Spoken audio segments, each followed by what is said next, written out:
Ballë për ballë me faktet në Faktoj Epikal, sjell episodin e fundit të ballafaqimit të kandidatëve për deputet nga listat e hapura që garojnë për zgjedhjet parlamentare të 11 majit. Këtë herë fokusi është qarku i Elbasanit. Me argumenta konkret për çështje të ndryshme vinë kandidatja e Partisë Socialiste Sara Mila dhe Dritan Seko i Partisë Drejtësi, Integrim dhe Unitet që kandidon në siklën e koalicionit opozitar të Partisë Demokratike dhe Aleancës për Shqipërinë Madhështore. Ky qark pritet të dërgojë në kuvend 14 deputet. Në zgjedhjet e fundit u përfaqësuan në parlament nga 8 deputet Partisë Socialiste në qeverisje dhe 6 të Partisë Demokratike. Të dy grupimet politike synojnë të rrisin numrin e deputetëve në parlamentin e ardhshëm. Në këto 12 vite, gjëja e parë që unë konstatoj, fatkeqësisht nuk ka më ndarje pushtetesh. Nuk ka më pushtet qendror dhe pushtet lokal. Konstatoj mungesën e shpresës edhe humbjen e shpresës qytetarëve. Që i ka humbur shpresa qytetarëve nuk është e rastësishme. Kjo vjen fal politikave të gabuara.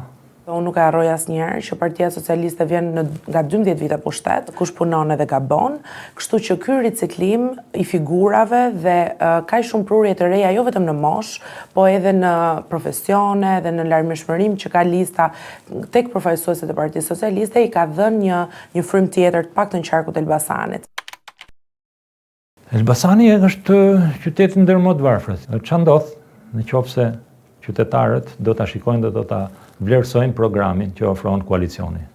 Përveç pensioneve, që rriten minimumi që do vendoset dhe minimumi jetik, 200 euro, dhe pensionet do rriten 100 ditë të para me 20% të gjitha nivelet e pensioneve, do hiqet taksa progresive në të ardhurat e individëve. Taksa e 10% që realisht ul edhe kostot e shpenzimeve për bizneset, edhe për bizneset e vogla edhe për të mëdhajat, sepse e rregullon, pa është më e thjeshtë për të paguar taksën kur është taksë e sheshtë dhe nuk është progresive.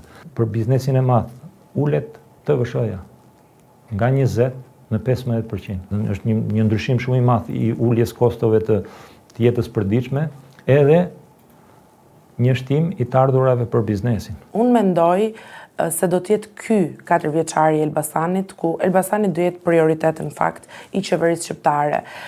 Fillimisht ka nisur një projekt për rivitalizimin e Kalas. Gjithashtu një rihetëzim që do t'i bëhet metalurgjikut. Ajo është një zonë mjaft prodhuese, mirë po do kushtet e nevojshme si në infrastrukturë, ashtu dhe në shërbimet që shteti duhet ofrojnë në mënyrë të tillë që kompani prestigjioze edhe të huaja të mund ta shohin si një ofertë fantastike për të investuar aty. Ndërkohë, një projekt që unë kam shumë për zemër është Tumo Center 2.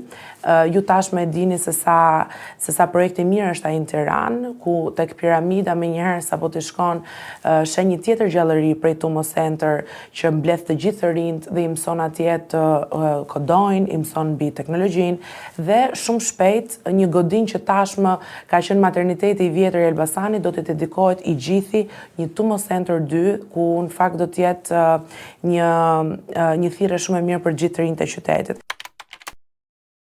Dëmtimi i politikave arsimore që ka zhbër, po në këndvështrimin tim ka zhbër universitetet e vogla, sidomos të Elbasanit që ka qenë edhe qyteti i normales dhe universiteti i Elbasanit, instituti pedagogjik që quhesh atëherë ka qenë mbas Tiranës një ndër më kryesorët që ndirte shumë mësues dhe arsimtar për gjithë Shqipërinë.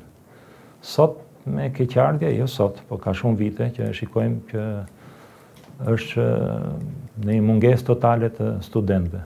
E vetmi fakultet që ka Universiteti i Elbasanit sot, që po themi ka sukses, që është infermieria, që përgatit infermier për tregun e huaj, sidomos atë gjerman, dhe ne e shohim për ditë.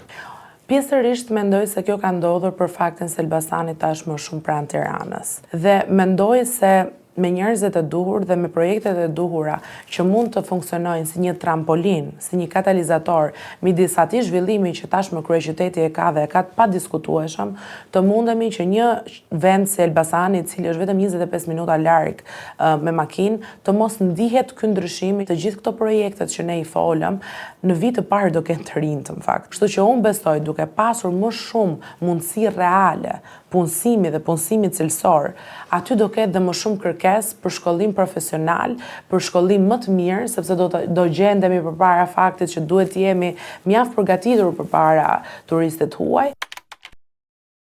Për fermerin, ka politika, do të rikthehen politikat e subvencionet edhe të mbështetjes fermerit, që ne shumë mirë e dim që kemi disa vjet që Bashkimi Evropian i ka ndërprer me vjedhjet arrogante dhe brutale, do thoja unë, sepse asnjë nuk ka marrë përgjegjësi pavarësisht se faktet janë dorëzuar po nga hetimi i Bashkimit Evropian për fondet e IPARD-it që janë vjedhur dhe shpërdoruar. Në qarkun e Elbasanit nuk ka asnjë investim me që u ktheva, nuk ka asnjë investim nga fondet IPARD. Investim real, po them, se në fakt janë bërë një 10 apo 12 agroturizme, që vetëm investim për bujqësi nuk është. Zona e Dumres është një parajs në qarkun e Elbasanit për sa i përket ekonomisë bujqësore dhe duhet të ishte sot në një standard shumë më të lartë nga ç'është. Kjo është e vërtetë.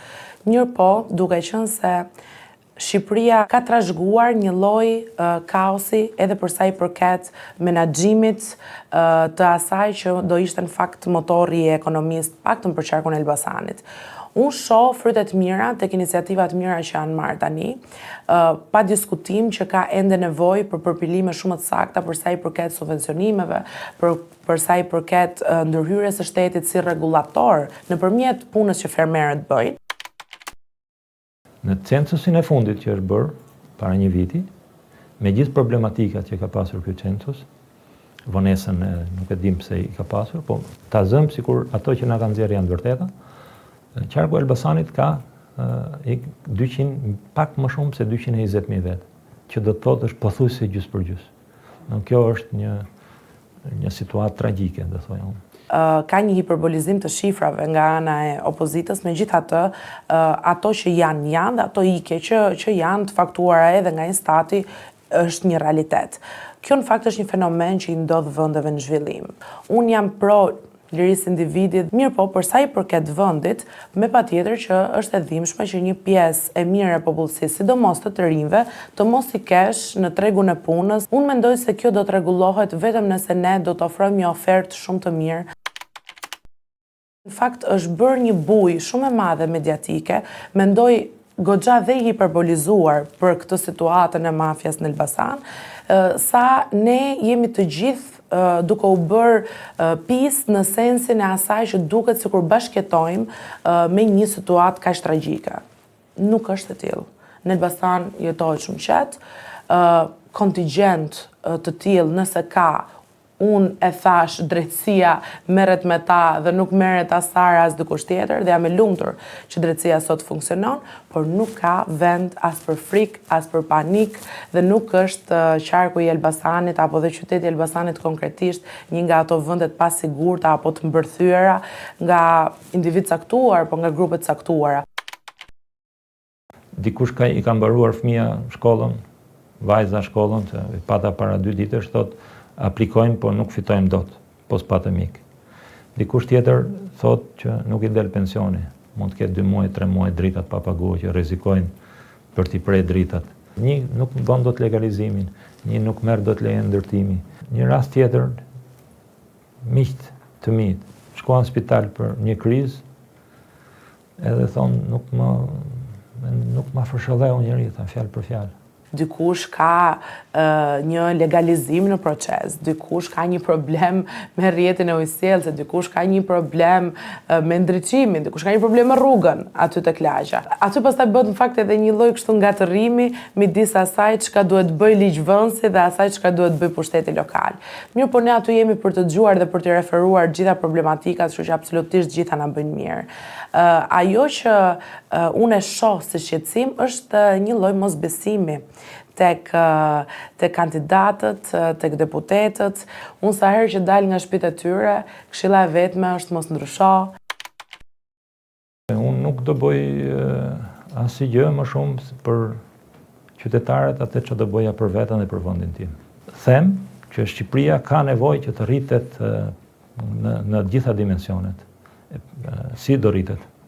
Duke rritur, duke shëndoshur institucionet kushtetuese brenda vendit dhe çfarë do lloj institucioni, duke rritur pavarësinë e gjyqësorit, pavarësinë e pushtetit qendror me lokal, duke rritur nivelin e arsimit, e duke bërë Shqipërinë një shtet dinjitos në raport me rajonin dhe me Europën.